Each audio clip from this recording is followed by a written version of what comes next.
So, going to cover 6 topics. Data privacy and security, what is the difference? Give you GDPR overview, what are requirements, what challenges you have, what there are for existing solutions, and there are plenty, and what is actually we believe needs to happen so you can deal with upcoming and existing regulations. And obviously we have just an hour here, so this will not cover nearly everything you need to know about GDPR, but hopefully after the talk you will have more interest of it and know where to start and going. So GDPR is really fun. Who thinks that? Anyone know? It's one person. Thank you. I think that to Brad. I thought you would be thinking it's fun.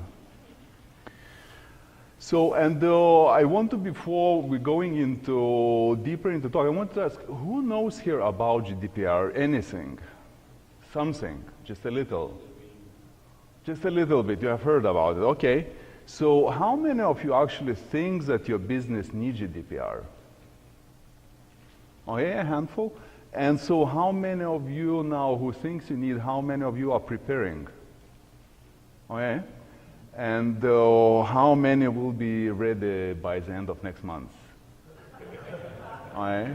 They're good. I was worrying about, because everybody's on record, so I saw like everybody will raise their hands, obviously. So that's good. So what is actually GDPR about? So I want to distinguish 2 parts of this, right? So we have on one hand data privacy, which is about collection and dissemination of data. Or in other words, it is about appropriate use. So who has access and how you use it, how you obtain the data. And you have on the other hand security aspect in that, which is about confidentiality, availability, and integrity. How do you protect data with software or any physical aspects? And trust is no longer optional. You have seen probably news in Wall Street Journal, for example, about apps that leak personal data, or leaving the codes to people's addresses and the boxes where they keep keys. You have also probably noticed Equifax that got a big breach, and the question there is become also, it's not only about security breach, it is also about privacy and giving consent. So how many of you actually gave consent to Equifax to keep your data? How many knew of you that you had data there? So on one hand you have the security problems that we're dealing with, on the other hand there's also privacy aspect of that.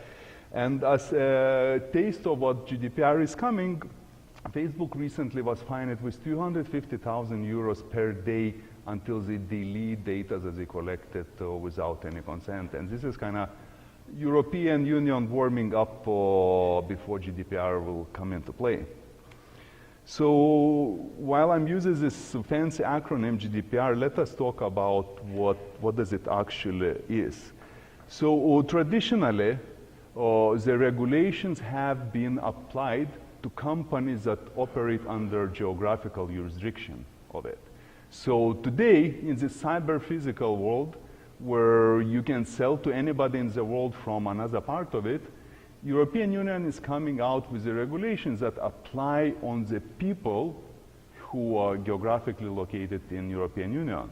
So any company who targets mindfully European citizens or residents or people being in European Union needs to comply with that. And the difference is here is that you can be located anywhere in the world, in the United States, in Canada, in Brazil, in China, in India, Australia. And if you have European customers, if you deal with data from European people, you need to be compliant regardless of where your company is registered, operates, and is taxed. You use the word customer. Does that also mean the same for employee? Exactly, employee or potential employee, anybody who you intend to hire. What if your customer is a business itself? So that is a bit trickier. So in case I will go into detail about the jargon, how it is, and give some examples. So, and those studies that have been shown that in US, about 86% of companies have to be GDPR compliant because in one way or another, dealing with European data. And looking here from hands, I think you are falling all in this 30% that will be done with compliance by May 25th. So that is a great job because the rest of companies will not be ready by this time. So what does regulation mean per se? And I will just briefly summarize it. So the whole idea of regulation is to give European citizens control of the personal data and force companies to become transparent. So what actually data you're collecting, why you're collecting it, and to provide means for me as a customer, for citizen, to control if I want you to do so. And in territorial scope, it's, as I mentioned, any organizations that have European citizen data. It can be even the names of a call center, for example, person who's working. It can be of a salesperson, whichever you have, and I will come with some example. And data scope also has been increased. Yeah. What about news articles that refer to European people? If there's a news article that talks about a certain person's, let's say, criminal history or crime, is that subject to GDPR, or is news considered separate from personal data? I don't know answer to that question, I'll be frankly. Because I've heard requests from people in Europe asking that references to their criminal pastimes in news articles be deleted from the news from the internet, and I didn't know that was possible. So yeah, this is an enhanced version. So Google, for example, received, I think it was around 700,000 requests to delete links and information about people. So you have the right to be forgotten. If it's particularly in news, it can be debatable whether it has like public legitimate purpose. So it's very individual. In mainly, I will say just like contact lawyer. So if for the details, yes. All right, thank you. The thing about EU citizens is that they're dual citizenship. It's not about citizenship, it's about the geographical location. So that people who live there, residents, citizens, it does not matter. As long as you are in Europe and you live there as a resident, you fall on that. I am not sure if it applies if you live there for 3 months, if you suddenly, all your data needs to be GDPR compliant, but I don't know about these particular details. So, and what interesting is there is that the data that we're talking about is not only anymore identified, so that is precisely a name and so on, it's also identifiable.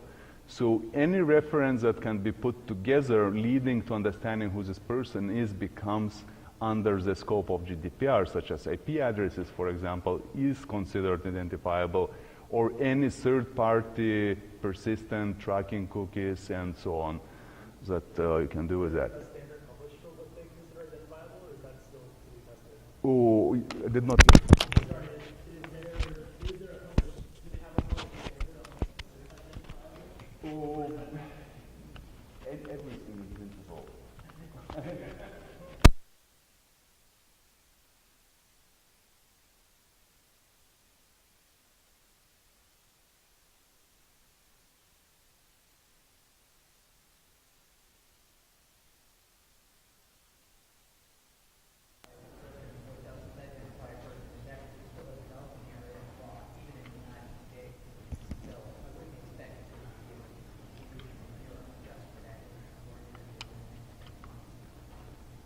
Yeah, and I have on next slide actually a couple of examples. So from one side you have employee data such as name, job title, birth date, passport, address, driving license, and so on, and also educational details, CVs, work history with firm, working hours, performance data, compensation data, and all so on.